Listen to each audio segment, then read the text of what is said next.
Olá, olá, pessoas do outro lado, aqui é a professora Márcia, de História. Estou aqui para fazer um bate-papo com vocês. Vamos falar de História?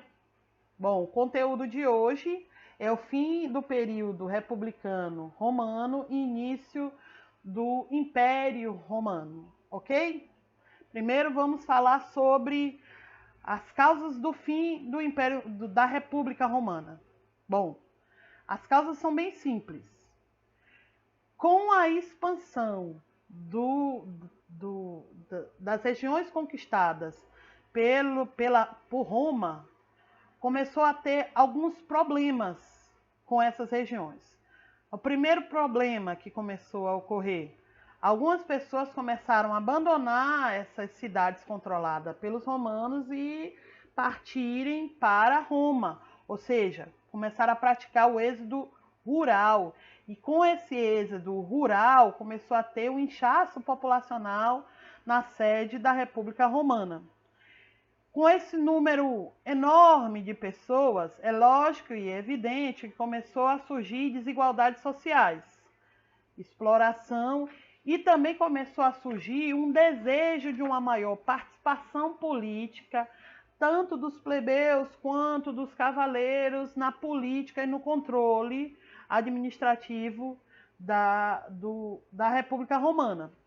Uma outra coisa também que começou a surgir no fim da República foi o fortalecimento do poder dos generais.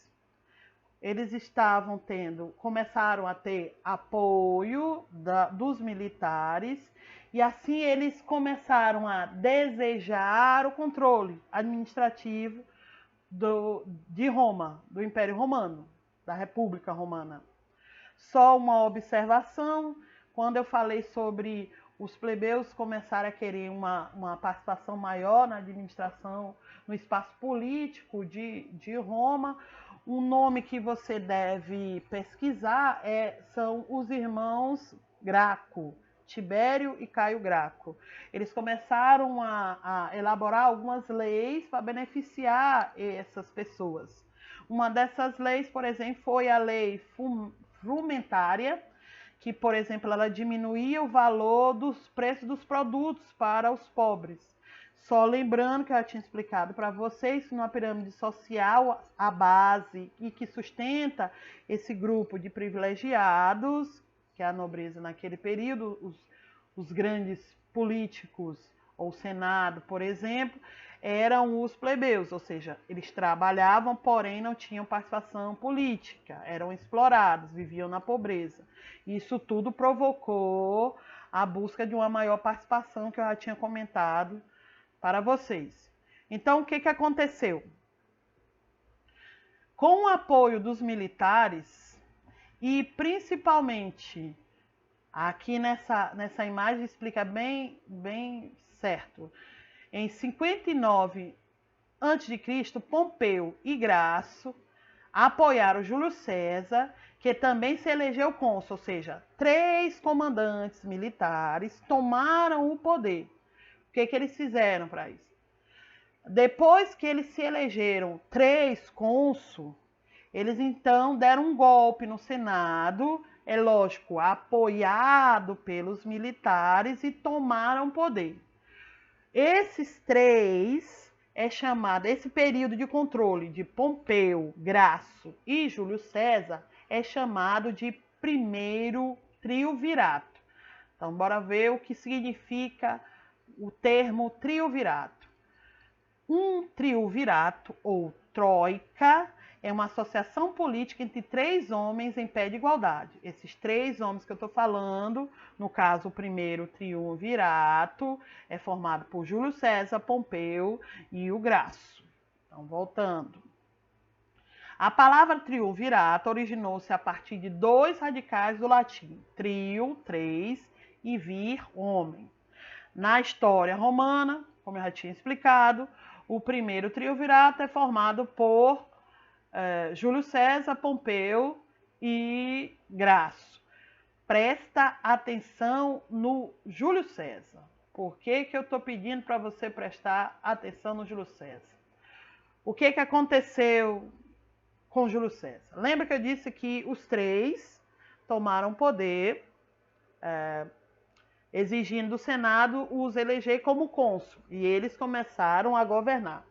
Porém, o Júlio César, ele tinha o objetivo de governar sozinho. Sozinho.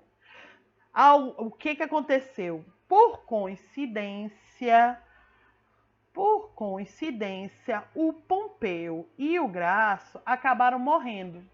Por exemplo, o Graço, ele era muito famoso dentro de Roma, porque ele organizou um exército para derrotar, ele matou vários escravos que queriam liberdade. Então, o Graço era muito conhecido. E o que aconteceu com o Graço? Ele foi para uma batalha, em nome de Roma, e lá ele morreu. Não se sabe se Júlio César teve alguma mãozinha de ajuda nessa morte. Agora, a do Pompeu foi interessante. A do Pompeu foi assim. O Pompeu, se Graço, que era adorado pela população, morreu, e ele tinha prática dentro de batalhas, e ele morreu, o Pompeu ficou com medo de ser o próximo na lista. Então, o que aconteceu? O Pompeu foge. E ele ele para lá no Egito. Mas quando ele chega no Egito, pouco tempo depois ele é assassinado. É uma coincidência interessante. E aí começa o governo de Júlio César, que é chamado de ditadura, porque somente o Júlio César governou. Porém, no governo de Júlio César, algumas coisas foram interessantes. Por exemplo, ele construiu várias obras públicas, ele organizou as finanças, proibiu o abuso do luxo, ele obrigou alguns proprietários a contratar homens livres, entre outras coisas. Só que o governo do Júlio César também teve o seu fim. Com a morte de Júlio César, houve a necessidade de outra liderança. Lá vem o segundo triunvirato, de novo formado por três militares. No caso, Lépido, Marco Antônio e Otávio. O nome aí em destaque é o Otávio, preste atenção. Lépido foi mandado para a África, Marco Antônio para o Egito. Nessa história do Marco Antônio ir para o Egito, ele conhece Cleópatra, e Cleópatra recebe o apoio de Marco Antônio e se coloca como faraó no Egito, e a mesma coisa a Cleópatra faz, apoiando o Marco Antônio nas suas conquistas. Só para efeito de informação, conta a história que eles se apaixonaram, ok? Mas lembra que eu falei para vocês ficarem de olho no Otávio? Só que presta atenção, olha o que o Otávio falou. O Otávio, ele expulsa o Lépido. Ou seja, exige que Lépido desista do reinado dentro do triunvirato. Só ficando agora o enfrentamento de Marco Antônio. E é justamente isso que acontece. O Otávio enfrenta o Marco Antônio em guerra e o Otávio derrota o Marco Antônio. Só para completar essa informação, lembra que o Marco Antônio se apaixonou por Cleópatra e vice-versa? Quando Cleópatra sabe da morte de Marco Antônio, ela se suicida. Aí tem toda aquela história lá da serpente, né? Então vamos lá. Com a derrota de Marco Antônio, o Otávio assume o trono e aí começa o Império Romano. Com a morte de Marco Antônio, acaba o período republicano romano, e aí com o governo de Otávio, inicia-se a história do Império romano, ok? Bom, só algumas outras informações sobre o segundo triunvirato, que eu já tinha explicado para vocês. Otávio, Marco Antônio, Lépido.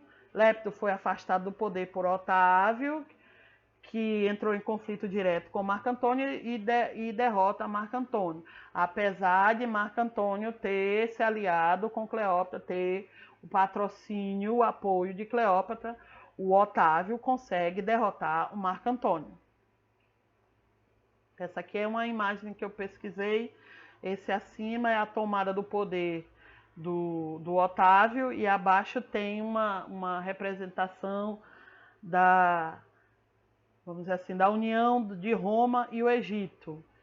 E só lembrando que com a morte de Otávio, de Marco Antônio, encerra o período republicano romano. Ok? Então, vamos às considerações finais. Bom, se você tem alguma dúvida, eu não expliquei direito alguma informação, ou eu falei alguma coisa não verdade, não estava correto, então entre em contato comigo através do WhatsApp, que eu posso me corrigir, que eu gosto muito de me corrigir, né, porque aí a gente cresce, né? A gente adquire mais conhecimento, se corrigindo também. Se você tem alguma dúvida, então vá lá no grupo do WhatsApp, faça lá, entre em contato comigo, que eu estarei à disposição para tirar alguma dúvida sobre o conteúdo de hoje, ok? Então estudem, façam uma pesquisa, leia o seu livro, façam uma pesquisa na internet e a gente se encontra na próxima aula, ok? Beijos, até!